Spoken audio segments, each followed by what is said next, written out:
بسم اللہ الرحمن الرحیم۔ ناظرین، آپ دیکھ رہے ہیں JTR ملاقات۔ یہ نشست ہفتہ وار ہوتی ہے۔ ہماری پوری کوشش ہوتی ہے کہ ہر ہفتے کسی نہ کسی اہم علمی شخصیت سے آپ کی ملاقات کروائی جائے۔ آج ہمارے مہمان خصوصی ہیں حضرت مولانا مفتی احمد عفنان صاحب۔ مفتی صاحب کسی تعارف کے محتاج نہیں، جانی پہچانی شخصیت ہے، متعدد بار ہماری اس نشست میں آ چکے ہیں۔ آپ کلیت الشریعہ کے ڈائریکٹر ہیں۔ آئیے مفتی صاحب سے گفتگو کا باقاعدہ آغاز کرتے ہیں۔ السلام علیکم ورحمۃ اللہ۔ وعلیکم السلام ورحمۃ اللہ۔ مفتی صاحب کیسے ہیں؟ الحمدللہ خیریت۔ مفتی صاحب، آج ہمارا موضوع ہے، دو موضوع ہیں۔ ایک ہے کہ کورونا کے ساتھ زندگی کیسے گزاری جائے، دوسرا یہ ہے کہ کورونا تعطیلات میں بچوں کی تعلیم اور تربیت کیسے ہو۔ آپ جانتے ہیں کہ کورونا کی دوسری لہر پہلی لہر کی بنسبت زیادہ شدید ہے۔ اسی وجہ سے حکومت احتیاطی تدابیر بھی کر رہی ہے، حفاظتی اقدامات بھی کر رہے ہیں۔ اسی اقدامات کے تحت تعلیمی اداروں میں تعطیلات ہو چکی ہیں۔ اب طلبہ، طالبات، بچے سب گھروں میں ہیں۔ اب سوال یہ پیدا ہوتا ہے کہ بچے جب 24 گھنٹے گھروں میں ہیں تو گھروں میں والدین اپنے بچوں کی تعلیم اور تربیت کیسے کریں؟ بسم اللہ الرحمن الرحیم، والصلاة والسلام علی نبینا محمد وآلہ وصحبہ اجمعین۔ رب اشرح لی صدری ویسر لی امری واحلل عقدۃ من لسانی یفقہوا قولی۔ دو بڑے اہم موضوعات آپ نے چھیڑے ہیں اور دونوں ایک پورے پروگرام بلکہ کئی پروگراموں کے متقاضی ہیں اس زمانے میں، لیکن ہم پہلے بچوں کی تربیت پر آ جاتے ہیں۔ دیکھیں، چند اصولی باتیں سمجھ لیں۔ چاہے کرونا پینڈیمک وبا ہو یا نہ ہو، والدین پر یہ فرض بنتا ہے کہ وہ اپنی زندگی کا اب ایک کافی حصہ اپنے بچوں کی تربیت پر خرچ کریں۔ اب جو والدین یہ نہیں کرتے تو پھر بچوں کے اندر بد اخلاقی، خرابی، معصیت اللہ کی بھی نافرمانی، والدین کی بھی نافرمانی، اور معاشرے کے اندر ایک فساد بڑا جو ہمیں آج نظر آ رہا ہے، یہ بچوں کی تربیت کے خراب ہونے کا نتیجہ ہے۔ کیونکہ بچوں کی پہلی تعلیم گاہ، پہلی تربیت گاہ جو ہوتی ہے وہ ان کے ماں کی گود ہوتی ہے۔ جب ماں اور باپ اس میں کوتاہی کرتے ہیں یا پورا معاشرہ اس میں کوتاہی کرتا ہے تو اس کے نتیجے میں ایک پورا فساد معاشرے میں نظر آتا ہے۔ اخلاقی انحطاط، یعنی مالیات کا مسئلہ، خیانات کا مسئلہ، رشتے ٹوٹنے کا مسئلہ، ظلم، یہ ساری چیزیں تربیت بچپن سے نہ ہونے کی ہیں۔ اچھا، اب آ جائیں کہ کووڈ میں، تو کووڈ ہمیں اس بات کی طرف یعنی اب وہ گویا کہ دھکا دے رہا ہے کہ ہمیں بچوں کو وقت اور زیادہ دینا پڑے گا، کیونکہ اب جیسے چھٹیاں آ گئیں، چھٹیاں نہیں بھی ہیں تو اب تک جو اکثر اسکول تھے وہ آن لائن پڑھا رہے تھے، اور جو اسکول بالکل جن کے پاس وسائل نہیں ہیں یا ایسے علاقوں میں ہیں جہاں پر بچوں کے پاس انٹرنیٹ نہیں ہے، ڈیوائسز نہیں ہیں، تو وہاں پر تو آن لائن بھی نہیں تھا، تو سارا دن بچوں کو ماں باپ کے سر پہ ہونا ہے۔ اچھا، اب ماں باپ کا رویہ یہ بن گیا اس زمانے میں بہت جگہوں پہ کہ وہ اس کی جو اہمیت ہے بچوں کی تربیت کی وہ بہت کم ہوتی گئی ہے۔ یا تو ماں باپ خود گھر پہ آ کے ڈیوائسز میں لگے ہوئے ہیں، فلمیں دیکھ رہے ہیں، خبریں دیکھ رہے ہیں، یوٹیوب دیکھ رہے ہیں، فیس بک دیکھ رہے ہیں سارا دن۔ اچھا، اب بچے تنگ کرتے ہیں تو اس کا انہوں نے حل نکالا کہ جن کے پاس ہے بچوں کو بھی ایک موبائل دے دیا، بھی تم گیمیں کھیلو، تم جو ہے وہ جو اپنی مرضی کے کارٹون دیکھو۔ اب بچہ کیا دیکھ رہا ہے یہ ان کو پتہ نہیں ہے، کیونکہ زمانہ آگے آ رہا ہے، اور جو پرانے لوگ ہیں وہ نئے زمانے کی نئی چیزوں اور ان کے فلسفوں سے کہ کس ویڈیو میں کیا پیغام دیا جا رہا ہے، کس معصومانہ کارٹون میں بچے کی کیا ذہن سازی کی ہوئی ہے، آپ کو اندازہ نہیں ہو رہا جب تک کہ آپ کا تعلیم کا وہ معیار نہیں ہے۔ ڈزنی کی ویڈیوز دکھا رہے ہیں آپ، یوٹیوب میں آئی ہوئی عام ویڈیوز دکھا رہے ہیں، بچے کو کیا سیکھ رہے ہیں۔ تو گویا کہ آج ماشاءاللہ سے ہمارے بچوں کی تربیت حضرت مولانا یوٹیوب صاحب کر رہے ہیں، حضرت اقدس فیس بک صاحب کر رہے ہیں، اور بچوں کو ہم نے وہ دیا ہوا ہے، اور ہم سمجھ رہے ہیں ہم بچوں کی ذمہ داری سے سبکدوش ہو گئے۔ ہرگز نہیں۔ یہ بچوں کی تربیت میں خرابی کرنا یہ خطرناک قسم کا وبال قیامت میں ہمارے لیے ہو سکتا ہے، کیونکہ اللہ سبحانہ وتعالیٰ فرما رہے ہیں یا ایھا الذین آمنوا قوا انفسکم واہلیکم نارا، اے ایمان والوں اپنے آپ کو اور اپنے گھر والوں کو آگ سے بچاؤ، جس کا ایندھن انسان ہوں گے۔ تو یعنی یہ ایک ذمہ داری ہے، صرف بچے پیدا کر کے چھوڑ دینا یہ والدین پر کوئی بڑا کوئی کمال کا کام نہیں ہے کہ ہمارے یہاں جو پہلے زمانے میں بڑی مردانگی اور بڑا سمجھا تھا کہ جی میرے 10 بچے ہیں، میرے 15 بچے ہیں، میرے 19 بچے ہیں، اور بڑا کمال ہو گیا۔ تھانوی رحمہ اللہ تعالیٰ نے یہاں تک ایک جگہ لکھا ہے، حکیم ماشوی تھانوی صاحب رحمہ اللہ نے، کہ زیادہ بچے بعض دفعہ اس زمانے میں فساد کا سبب بن جاتے ہیں۔ اگر والدین کو پتہ ہے میں اچھی تربیت نہیں کر سکتا تو انہیں پھر بچوں کی قطاریں نہیں لگانی چاہیے۔ آپ ذمہ داری نہیں اٹھا رہے، ایک آدمی 4 شادیاں کر کے بیٹھ جائے، ذمہ داری کسی نے نہ اٹھائے، یہ اس پر وبال ہے، اس کے لیے ناجائز ہے۔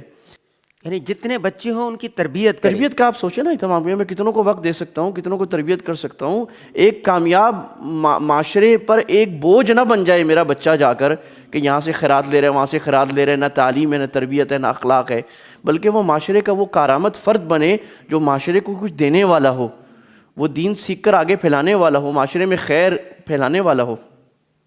تو یہ پہلی بات تو یہ نظریاتی کانسیپٹ ضروری ہے کہ والدین کو کئی گھنٹے اب پہلے سے زیادہ نکالنے پڑیں گے اپنے بچوں کی تربیت پر. آگے ہم بات کریں گے کہ اب اس کو کیسے مینیج کیا جائے. مجھ سے دوسرا سوال یہ ہوتا ہے کہ آج کل جب کورونا تعطیلات کی وجہ سے تعلیمی ادارے بند ہیں، چھٹیاں ہیں، تو 24 گھنٹے بچے گھر میں ہیں. ان کورونا تعطیلات میں آپ کے ذہن میں کوئی ایسا شیڈول ہے کہ وہ والدین اپنا لیں؟ 24 گھنٹے بچے کیا کریں، ایسی کوئی ترتیب، کوئی شیڈول ہے؟ اچھا دیکھیں، بات یہ ہے کہ جو تربیت اولاد ہے یہ ہر زمانے کے اعتبار سے تبدیل ہوگی. جس زمانے کے جو رواج ہیں، جو طریقے ہیں، وہ آپ کو سیکھنے پڑیں گے. ایک زمانہ تھا کتابیں نہیں ہوتی تھیں، زبانی بزرگ اچھی اچھی باتیں کرتے تھے، پھر کتابیں آ گئیں. اور ہمیں یاد ہے نانیاں دادیاں ہمیں کہانیاں سناتی تھیں، تربیت ہوتی تھی. اچھا اب کیا ہو گیا جناب، جب کتابیں آ گئیں اچھی اچھی تو اب والدین اس بات کے پابند ہو گئے کہ آپ اچھی کتابیں لے کر بچوں کو پڑھائیں، کہانی سنائیں، اس سے ان کی تربیت کریں، ان کو اچھی کتابیں دیں تاکہ وہ پڑھیں. اب زمانہ آئی ٹی کا ہے، ساری تعلیم و تربیت آئی ٹی پر آ چکی ہے. تو اب آپ پر والدین کے لیے آئی ٹی اتنی سیکھنا تقریباً لازم ہو جائے گا. اگر کوئی مفتی اس پر بات کرے تو وہ شاید اس کو مستحب یا واجب تک بھی بعض اوقات لے جائے کہ جس سے آپ اپنے ایمان کی حفاظت کر سکیں، اپنی تعلیم و تربیت کو بہتر کر سکیں. تو اتنی آئی ٹی سیکھنا ضروری ہے کہ والدین نمبر ایک تو یہ دیکھ سکیں کہ میں نے بچے کو اگر کمپیوٹر دیا ہے، ٹیب دیا ہے، تو اس میں وہ کیا دیکھ رہا ہے. دوسری بات، ان کو اچھی چیزیں دکھانا آئیں. یہ حل نہیں ہے، بعض لوگ کہتے ہیں ہم بند کر دیں گے. بھئی بات یہ ساری آن لائن کلاسیں موبائل پہ ہو رہی ہیں، آپ بند تو کر نہیں سکتے. یہ حل نہیں ہے. یہ حل بعض 2-4% لوگوں میں جو بہت زیادہ جن کا دین سے تعلق ہے، بزرگ، ان کے لیے تو چل جائے گا. پورے معاشرے کے لیے چل نہیں سکتا کہ آپ ڈیوائس ختم کر دیں. لہٰذا مطلب آپ یہ کہیں گویا کہ میں معاشرے میں باہر نہیں جاؤں گا، باہر بہت بے حیائی ہو رہی ہے، یہ ممکن نہیں ہے، آپ کو جانا پڑے گا. اب یہ ہے کہ آپ اس کا طریقہ یہ ہوتا ہے آپ آلٹرنیٹ لائیں. جہاں انٹرنیٹ پہ غلط مواد ہے وہاں انٹرنیٹ پہ اچھا مواد بہت زیادہ ہے. ہمیں اپنی کم علمی کی وجہ سے پتہ نہیں ہے، اس کو ڈھونڈیں. اپنی انٹرنیٹ کی تعلیم ایسی بہتر کریں کہ آپ اچھی چیزیں لا کر سکیں. ہمیں ڈاکٹر ذیشان حسن عثمانی اس دن کہہ رہے تھے کہ اب چند دنوں میں، چند سالوں میں کمپیوٹر کی کوڈنگ، پروگرامنگ بنیادی تعلیم بن جائے گی. یعنی جس کے پاس وہ نہیں ہے تو گویا کہ وہ جاہل سمجھا جائے گا. اور ان کا ابھی پاکستان کا اگر سینسس کیا جائے 3% لوگ اس کے حساب سے پڑھے لکھے ہیں، باقی کو تعلیم ہی نہیں ہے. تو کیا ہو رہا ہے کہ بری چیزیں لانے کے لیے تو زیادہ تعلیم کی ضرورت نہیں، آپ کھولیں وہ خود بخود انٹرنیٹ پہ آتی ہیں.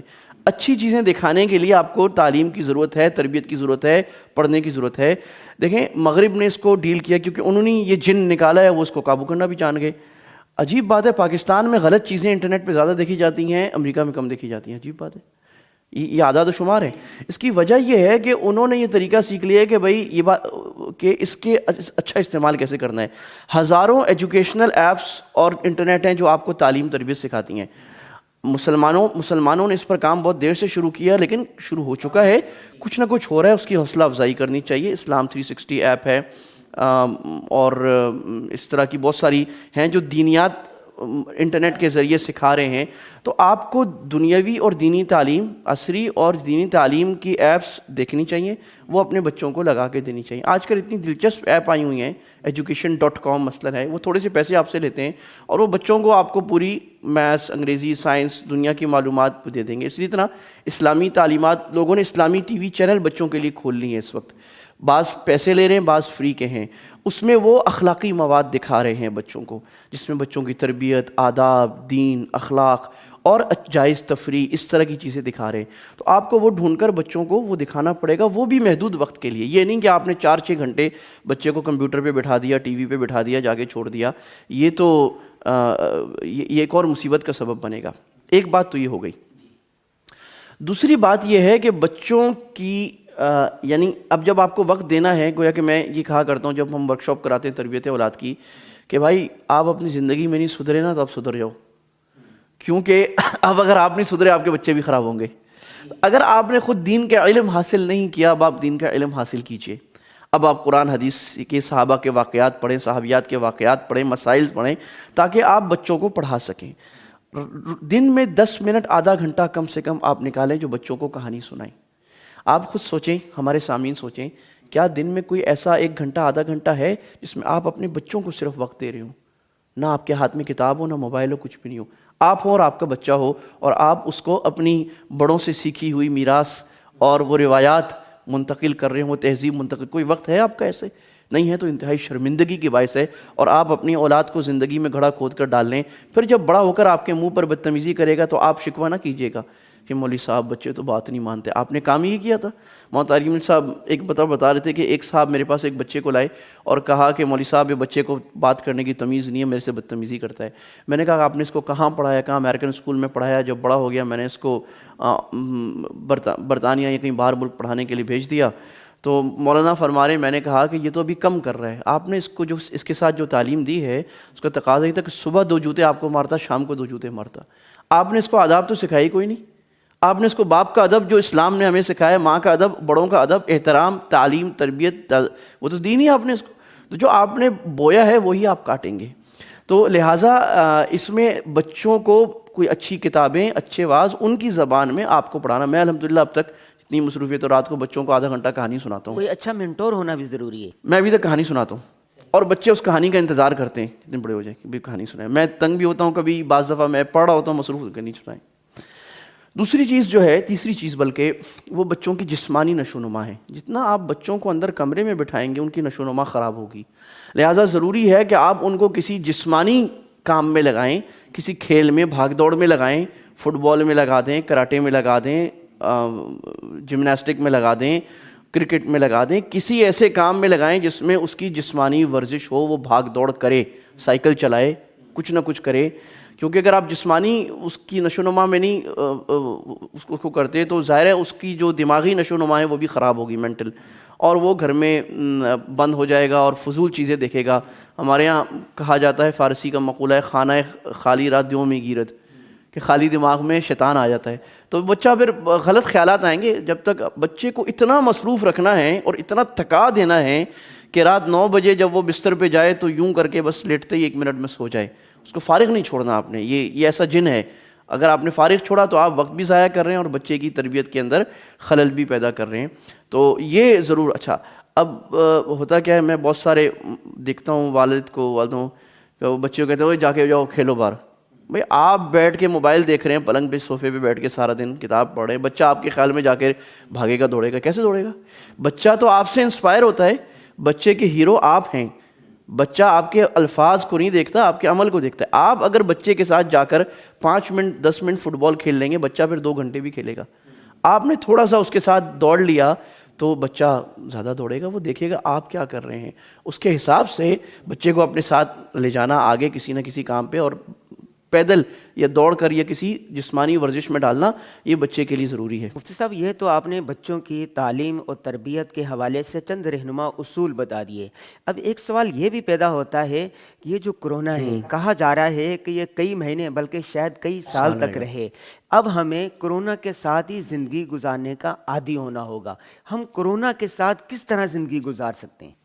بہت اہم سوال ہے, میں نے عرض کیا تھا اس کے لیے تو ایک بلکہ کئی پروگرام چاہیے, لیکن ہم بچوں کے حوالے سے یہاں صرف بات کرتے ہیں. دیکھیں, دنیا اس وقت آ گئی ہے کہ how to live with the pandemic. یعنی اب یہ نہیں ہے پہلے جیسے تھا نا کہ اب آپ گھروں میں رہ جائیں اتنے مہینے تو وبا ختم ہو جائے گی, اس کی کوئی گارنٹی نہیں ہے. ایون جو ویکسین اب آ گئی ہے اور بڑی محنت کی دنیا کی سائنسدانوں نے, 9 مہینے 330 دن ہو گئے اس بات کو جب سے چائنا نے کہا تھا اور وبا نکلی ہے. تو وہ کہہ رہے ہیں ویکسین بھی اثر تو کرے گی لیکن پھر بھی وہ 100% افیکٹو نہیں ہے, ہو سکتا ہے اس کے باوجود بھی کسی کو لگ جائے. تو یہ جو لیو ود دا پینڈیمک ہے کہ اس کے ساتھ جینا, اب یہ ہے کہ جو اصول بتائے گئے ہیں وبا سے بچنے کے, اور یہ اصل میں سبحان اللہ, اللہ کے نبی صلی اللہ علیہ وسلم نے بھی اس وقت اصول بتائے تھے, اور وہی رہنما اصول آج تک کام کر رہے ہیں کہ بھئی جو وبا کے اندر ہے وہ باہر نہ نکلے, جو باہر کے شہر والے وہ اندر نہ آئے. ہوتا تو وہی جو اللہ کرتا ہے, لیکن اس کا احتیاط. تو آج جو اس کی روشنی میں احتیاط بتائی جا رہی ہے بھئی وہ سوشل ڈسٹینسنگ رکھنی ہے آپ نے. تو بچوں کو آپ باہر لے جائیں, اگر تو باہر جانے سے بھی منع نہیں کرے, بلکہ وہ کہہ رہے ہیں کہ باہر جانا زیادہ بہتر ہے بنسبت کہ آپ کسی ریسٹورینٹ کے اندر یا شاپنگ سینٹر کے اندر رہیں, وہ زیادہ خطرناک ہے. اندر وائرس پھیلتا ہے, باہر جو ہے وہ تحلیل ہو جاتا ہے ہوا میں. تو آپ باہر وقت گزاریں, لیکن نمبر ایک تو اب نیو یارک ٹائمز کا بھی آرٹیکل آیا ہے تو انہوں نے کہا بھی 3 رہنما اصول ہیں. نمبر ایک آپ دیکھیں کہ آپ کے شہر میں وبا کتنی ہے، اس کو دیکھتے رہیں. اگر آپ کے شہر میں وبا کا ریشیو بہت زیادہ ہے تو بہت زیادہ احتیاط کرنی ہے آپ کو، اور اگر کم ہے تو اس کی احتیاط. اب روز اخباروں میں آ رہا ہے جناب ہمارے شہر میں کیا صورتحال ہے، اس کو دیکھنے کی ضرورت ہے. دوسری بات یہ دیکھنی ہے آپ نے کہ جب بھی آپ نے کسی سے 6 فٹ کے اندر کے فاصلے پہ آنا ہے تو آپ نے ماسک لگانا ہے. اگر آپ دور کے فاصلے پہ ہیں تو دنیا نے کہا ہے کہ ابھی آپ کو ماسک لگانے کی ضرورت نہیں. میرے ایک عزیز ابھی سنگاپور گئے، ان کو وہاں 14 دن کوارنٹائن کیا گیا. اندر وہ کہہ رہے نارمل ہے، انہوں نے ببل بنا دیا گویا کہ باہر سے آنے والوں پر انتہائی سختی تاکہ کوئی وائرس لے کے نہ آئے. اندر لوگوں کی زندگی معمول کے مطابق ہے. ماسک بھی نہیں، اگر آپ کو 6 فٹ کے فاصلے کے اندر کسی کے ساتھ بیٹھنا ہے تو ماسک لگانا ہے. تو بچوں کو بھی اس کی اب باقاعدہ یہ بنیادی تربیت میں، جیسے بیت الخلاء جانا بنیادی تربیت میں آ گیا کہ کیا کرنا ہے، اور اسکول جانا یہ بنیادی تربیت میں ہے کہ اب آپ کو ماسک لگانا ہے، کسی کے قریب آنا ہے، کسی سے ہاتھ نہیں ملانا. اگر ملا لیا تو صابن سے ہاتھ دن میں بار بار دھونے ہیں، اور اچھی طرح 20 سیکنڈ جیسے ڈاکٹر حضرات بتا رہے ہیں وہ دھونے ہیں.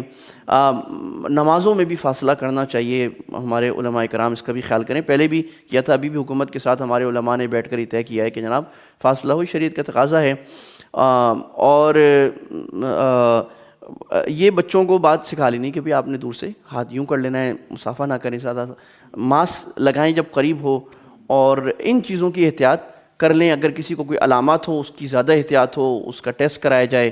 تو اس طرح زندگی تو گزارنی ہے. اب صاحب نے بچوں کے حوالے سے بات کی نا، یہی احتیاطی تدابیر گھر میں جو خواتین ہیں ان کو بھی اپنانی چاہیے، بوڑھوں کو خصوصاً اپنانی چاہیے جن کی عمر کوئی 60 سے اوپر ہو گئی ہے، نوجوانوں کو بھی، بلکہ سب کے لیے رہنما اصول سب کے لیے. بلکہ ایک چیز اور اس آرٹیکل میں جو تیسری بات کہی ہے کہ آپ اپنا حلقہ احباب فزیکل بیٹھنے کا کم کر لیں. اچھا، یعنی اب آپ لوگوں کے ساتھ جو بہت زیادہ ملنا ملانا ہے اس کو کم کریں اور محدود کریں. اپنا حلقہ کم، جتنا محدود حلقہ ہوگا. میں اگر 10 آدمیوں سے ملتا ہوں تو 10 آدمیوں کو خطرہ ہے، اگر میں 50 سے ملتا ہوں تو 50 کو خطرہ ہے. تو اب ان سے ملنا کم کر لیں. اس کے نتیجے میں اب آپ کو کرنا پڑے گا، آپ چاہیں نہ چاہیں، اب زوم پر اور موبائل پر اور ویڈیو چیٹ پر آپ کو بات کرنی پڑے گی. تو جو اہم میٹنگز کرنی ہے ہمارے لیے دین کی ہے. بھئی دین کے حلقات جو ہیں ماشاءاللہ شروع بھی ہو گئے ہیں. ہم دین کے حلقات، قرآن حدیث کے حلقات، بچوں کی تربیت کے حلقات، بیانات کے حلقات، اب ہم یا کلاس یا پڑھنا پڑھانا اب ہم اسکرین پر آ جائیں اور ہم اس کو اچھے کام کے لیے استعمال کریں. کہ دن میں اپنا کوئی وقت ہو کسی شیخ سے، کسی بزرگ سے، کسی عالم سے کچھ پڑھنا، عالمہ سے پڑھنا، خواتین کا الگ اپنا حساب اور بیانات کو سننا، اس کا یہ حساب کر لیں. تو آپ کو جو ملنا ملانا ہے وہ بھی کم اور محدود اپنا کرنا چاہیے. اور بچوں کو یہ سکھانے کی ضرورت ہے. یہ اب بنیادی تربیت کی چیزوں میں آ گیا. ان احتیاطات کے ساتھ آپ اپنے ساری زندگی، اب آپ کو پتہ نہیں سال 2 سال ہو سکتا ہے 6 مہینے واللہ عالم، آپ کو چلانی پڑے گی اور اس کے لیے تیار رہنا ہے. جی مفتی. اچھا ایک آخری بات، جی اگر آپ یہ احتیاط نہیں کرتے تو اب یہ تو کوئی مفتی صحیح بتا سکتا ہے کہ آپ کتنا سبب بن رہے ہیں کسی کو مارنے میں. یعنی ایک تو اسٹیٹ آف ڈینائل تھی شروع میں کہ جی کچھ نہیں ہے، کچھ نہیں ہے، لیکن اب میرا خیال میں کچھ نہیں ہے والے لوگ بہت تھوڑے رہ گئے، کیونکہ وہ تو سامنے نظر آ گیا کتنے بڑے بڑے حضرات، کتنے لوگ فوت ہو گئے ہیں، ہمارے کتنا عظیم سرمایہ چلا گیا ہے. وہ کچھ نہیں والی بات تو ختم ہو گئی، اللہ کہ کوئی بہت تھوڑے سے حضرات ہوں. تو اب اگر آپ احتیاط نہیں کرتے تو یہ لاپرواہی انتہائی مہلک ہے. اور شرعی لحاظ سے کوئی مفتی بتائے گا کہ اس کا گناہ کتنا ہے احتیاط نہ کرنے کا، کہ کسی کی جان کو مارنے کا گناہ شریعت میں اس سے بڑا کوئی گناہ نہیں ہے. قتل النفس اور اس کا سبب بننا، یہ بھی فقہاء نے لکھا ہے القتل بالسبب، کہ آپ کسی کو مثلا آپ نے گڑھا کھود دیا روڈ کے بیچ میں، کوئی گر کے مر گیا تو فقہاء لکھتے ہیں یہ قتل بالسبب ہے. یہ قتل بالسبب ہے کہ آپ سبب بنے کسی کو مارنے کا کہ آپ نہیں. تو اگر آج آپ احتیاط نہیں کر رہے اور یہ کہ اللہ خیر کرے گا، تو یہ اللہ خیر کرنا کہ اللہ اس وقت تک خیر نہیں کرتا جب تک آپ خیر نہیں کریں گے. ان اللہ لا یغیر ما بقوم حتی یغیر ما بہم. لہٰذا اس نظریے سے احتیاط کریں کہ یہ ہمارا شرعی تقاضا ہے اور ہم کسی کی ہلاکت کا سبب اللہ نہ کرے بن جائیں. اللہ تعالیٰ ہماری توفیق دے. مفتی عفنان صاحب، آپ نے بہت شکریہ. آپ نے بہت اچھی باتیں بتائی تعلیم کے حوالے سے، بچوں کی تربیت کے حوالے سے، اور خاص طور پر بتایا کہ کرونا کے ساتھ ہم نے زندگی کیسے گزارنی ہے. آج سے ہی آپ نے، ہم نے خود بھی اپنے آپ کو کرونا وائرس سے بچانا ہے، اپنے بچوں کو بھی بچانا ہے، اور آپ کے ساتھ جو رہنے والے ہیں ان کو بھی بچانا ہے. اللہ تعالی ہم سب کو اس پر عمل کرنے کی توفیق عطا فرمائے. ہمیں دیجیے اجازت، دوبارہ حاضر ہوں گے نئے مہمان اور نئے موضوع کے ساتھ. اللہ حافظ.